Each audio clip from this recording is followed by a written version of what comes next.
Russia is coming under mounting international pressure after it ended a deal that would allow Ukrainian grain to be exported around the world. Russia struck Ukraine's port of Odesa from the Black Sea with missiles and drones a day after pulling out of the grain deal. It has issued a veiled warning if Ukraine exports its grains without security guarantees. Hello everyone, welcome back to our channel, The Briefing Room. Today we have an important topic that affects us all. Russia's unexpected withdrawal from its grain deal with Ukraine and the subsequent implications for global food security. So grab a seat and let's dive into this gripping tale of how it's shaping global trade, diplomatic relations, and global food security. We'll be addressing the reasons Russia pulled out of its grain deal with Ukraine and how it's affecting global food security. In this video, we'll cover what the Black Sea grain deal was, why it initially succeeded, and why Russia decided to exit it. Also, we'll discuss the implications of this exit on global food security.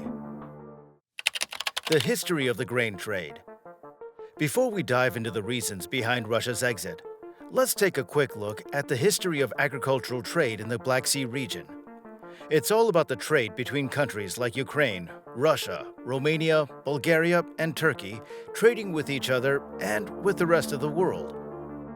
These nations have been major players in trading large quantities of wheat, corn, barley, and other grains, as well as ammonia and fertilizer through the Black Sea to various parts of the world, but most notable has been Ukraine. With its rich soil and ice-free harbors along the Black Sea, Ukraine in particular earned the title of the breadbasket of the world, feeding over 400 million people worldwide. It has played significant roles in this trade, supplying grain to Europe, China, the Middle East, and Eastern and Northern Africa, thanks to its fertile soils and access to ice-free harbors along the Black Sea. These crucial roles have helped in stabilizing food markets worldwide and ensuring global food security. In fact, Ukraine alone feeds over 400 million of the world's people with grain. According to the European Commission, Ukraine exports 10% of the world's wheat, 15% of the world's corn, 13% of barley, and 50% of sunflower oil. The Russia-Ukraine war changed the dynamics. However, the course of events took a dramatic turn when Russia launched its invasion of Ukraine in February of 2022. This armed conflict triggered a blockade of Ukrainian ships by the Russian Navy, ruthlessly disrupting the flow of food exports to those in dire need. The consequences were devastating. Food scarcity struck, and prices soared not just locally, but globally. The impact on Ukrainian exports was severe, as goods from its three key ports, the Odesa, the Chornomorsk, and the Pivdenie harbors, could no longer reach other parts of the world. The heart of the problem? The ominous presence of the Russian Navy, a formidable challenge that posed a grave threat to the vital trade routes. The situation demanded urgent action. Enter the United Nations. As a result of this, in April 2022, the United Nations Secretary-General, Antonio Guterres, had some meetings with the Kremlin in Ukraine. He met with President Vladimir Putin and then with President Volodymyr Zelensky to propose a safe passage for grain and other food commodities across the Black Sea. Now, before we continue further, tell us, are you enjoying the video? If yes, please like and share the video and subscribe to our channel for more videos on geopolitics and changing world order and power landscape. Let's continue for now. Initiative on the safe transportation of grain from Ukrainian ports. Consequently, on the 22nd of July 2022, the United Nations and Turkey brokered the initiative on the safe transportation of grain from Ukrainian ports, otherwise called the Black Sea Grain Deal between Ukraine and Russia. You might be wondering why the UN and Turkey got involved. Well, before the war, famine was already increasing across the globe due to the impacts of the COVID-19 pandemic.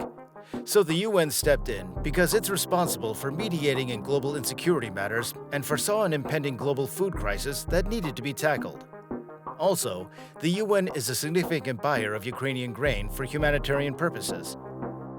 As for Turkey, its strategic location overseeing maritime traffic in the Bosphorus and Dardanelles Straits made it a crucial player. These are no ordinary straits, mind you. They are the lifeblood passage for numerous countries.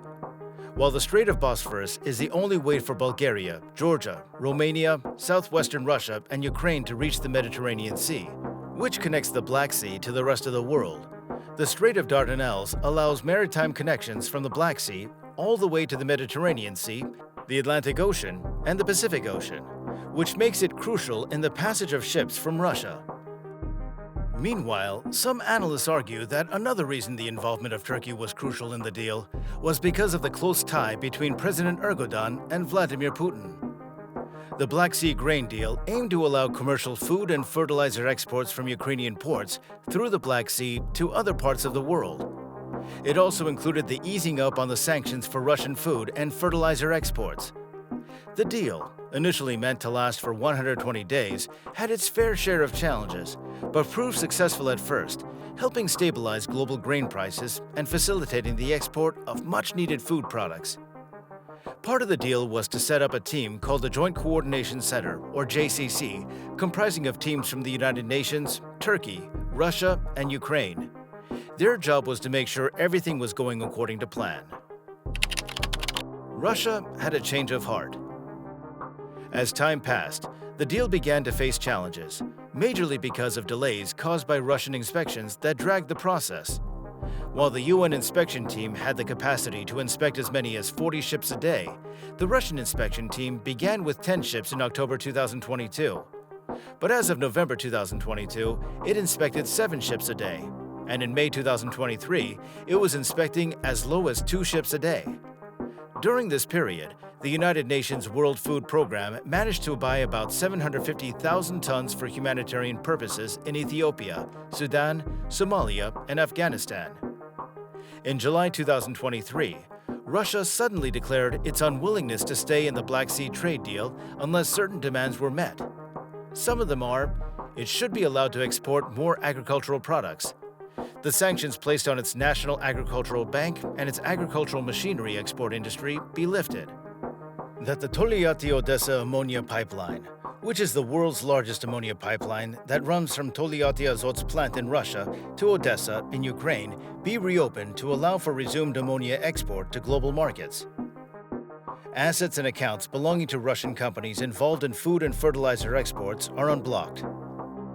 On the 17th of July 2023, not only did they pull out of the deal, but 2 days later, it attacked the Ukrainian port of Odesa, which is its largest port, destroying over 60,000 tons of grain bound for export and declaring that any Ukrainian-bound ship or ship leaving any Ukrainian port on the Black Sea would be considered a legitimate military target. Implications of Russia's pullout from the deal. From August 2022, when the first deal was signed, until July 2023, when Russia exited the deal, Ukraine had exported about 33 million tons of food products through the Black Sea. This helped global grain prices to drop from $1,360 to $800 per ton. So what are the implications of Russia's exit from the Black Sea trade deal on the global food system? Brace yourselves, it's not good news. The reduction in grain exports will drive up food prices worldwide, putting a strain on countries that subsidize food commodities. And let's face it, no one likes a skyrocketing grocery bill. Moreover, Ukrainian farmers may face challenges due to increased storage needs caused by stockpiles. Most importantly, the global food market is now agitated, and scarcity will result in more hunger and starvation, particularly in crisis-torn regions. This includes parts of Africa, the Middle East, and Asia, where humanitarian crises are already exacerbating food insecurity. Do you want to watch more videos like this one? If yes, subscribe to our channel and press the bell icon next to it. This is the channel where you can have all the crux about geopolitical subjects, which intentionally or unintentionally get ignored in the mainstream media. Thanks for watching, and until the next video, stay tuned.